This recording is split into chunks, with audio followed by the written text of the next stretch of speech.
Welcome back to Spirit Music Meetups. 22 minutes playing with God. Mike Burris here, making drumming great again. We're talking about revelations that I've received in my drum room that I'm passing on to you that you can work out yourself and see if you can get some more revelations. This one is about strengthening the fulcrum. The fulcrum in a seesaw is the point in which it seesaws. And so we're going to find that place on our drumstick. We talked about that, where it bounces the most. It's about 1 inch showing in the back. So I want to put my 2 fingers right there on the fulcrum, not thumb in front. How do I do that? Not the thumb in front of the stick or the finger in front of the thumb, but right together. And so that's the fulcrum. Now this is a great way to strengthen the fulcrum, just like you go into the gym to work out certain muscles to strengthen them.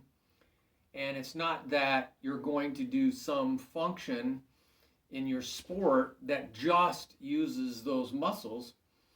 It's that you're going to be using some of that muscle and other muscles. So you don't just do one exercise on one muscle all the time. Right? So this exercise is to strengthen your fulcrum. I call it the Vulcan nerve pinch because Spock used to do that and make people pass out. What I'm going to do is I'm going to put my arm up. Sometimes I put it on an armrest on the sofa or up on the car windowsill or the armrest, and I'm going to let it sag, and then I'm going to push it back. So it's like a trigger finger. See, I'm keeping my fulcrum in the first groove, right? The first groove, not the second groove, the first groove. Thumb's right in there, and I'm going like this. So what I'm going to do, see, I'm waving that stick. I'm rocking it on the thumb, to the front of the thumb, to the bony first joint of the thumb, and I'm just rocking it. Now you never do this in playing.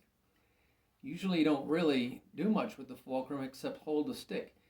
But this keeps the stick from drifting.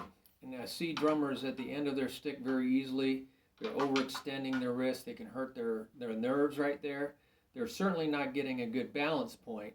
And sometimes you see the stick twisting on people. And I've had that problem too. Well, this will keep your thumb from falling off the stick. So you're becoming conscious because you're doing an exercise to be conscious of it.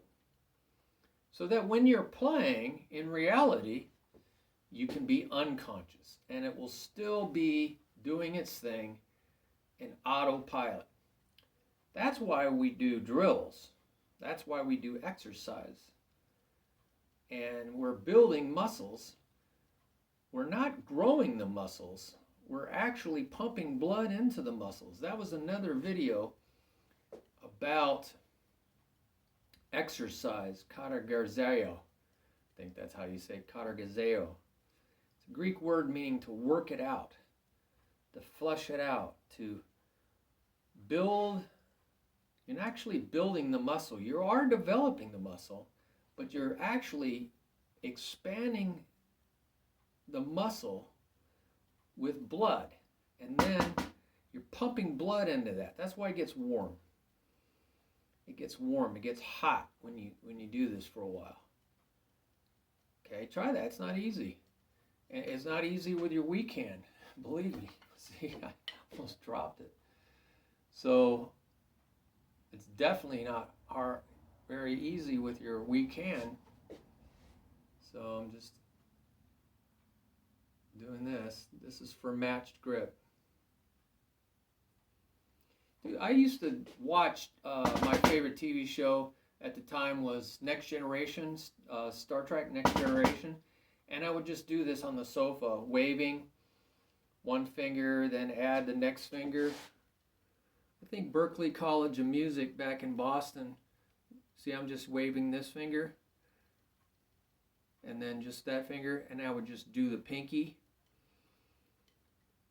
And if I can do the pinky, that's the weakest link usually, then it's easy to do all the fingers. So I would go on long trips also, called finger waving. Now it's hard to do this sideways. Now some drummers, they do this. They hit their forearm. Because then see the weight of the stick. That's all you need is the weight of the stick. So if you don't want to do it this way,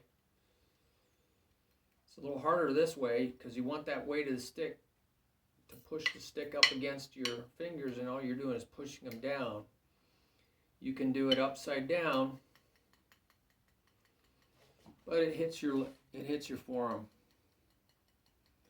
But a lot of drumline guys that like to do this because they don't want to put their arms up for some reason.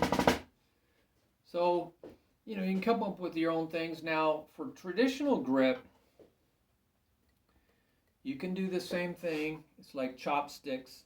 I'm keeping my fulcrum. I'm not changing my fulcrum. You see that? It ain't going to move anywhere. It's not going to even twist. And I'm just putting my finger on the stick. We have a whole video on left-hand grip just to keep the stick from moving around, a little more control. And then what I'm doing is I'm waving all the other fingers. You don't have to wave you can put your pinky under there, or if you're just a middle finger kind of guy, you can wave like this. Just find some way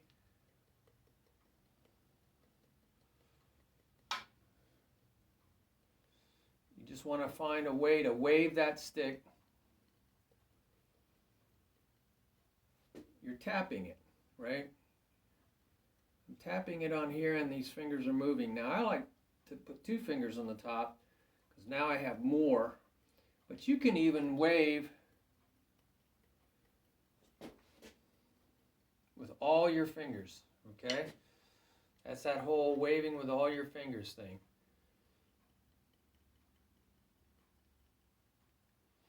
Now that's a workout in here. Now you can wave on the drum. See, I'm putting. Now in order to do that, I kind of put my thumb more on the top of the stick.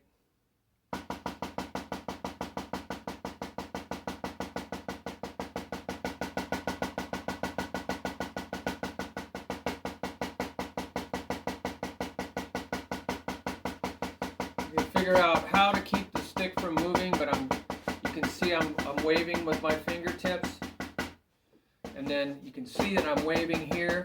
Sometimes I put my elbow on my leg when I'm sitting down, and I just go like this. I want to try to get down there so I'm getting a nice rebound. I got my drum all cockeyed there. So I have this side higher up so that I can get a good angle on it. It bounces better. So kind of like going this way, the direction of the stick. You want it to angle at the direction of the stick. I saw Buddy Rich does that. So I'm really, there's that whole hand waving thing. So there's the exercise of the fulcrum. I'm twisting my hand. You can try to do just that finger, but I don't like to use that finger because when you do, it messes with the fulcrum. So I don't do that in real life, but you can try to keep your fulcrum from moving and try to tap your stick. Again, it's sort of like you don't really do this in real life, but it does strengthen your grip.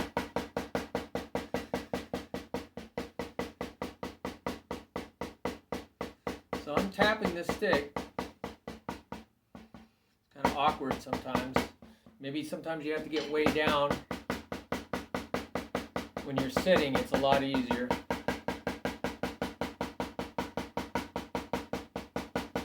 So again, it's tough to keep that grip and move this finger at the same time. So I usually don't do that.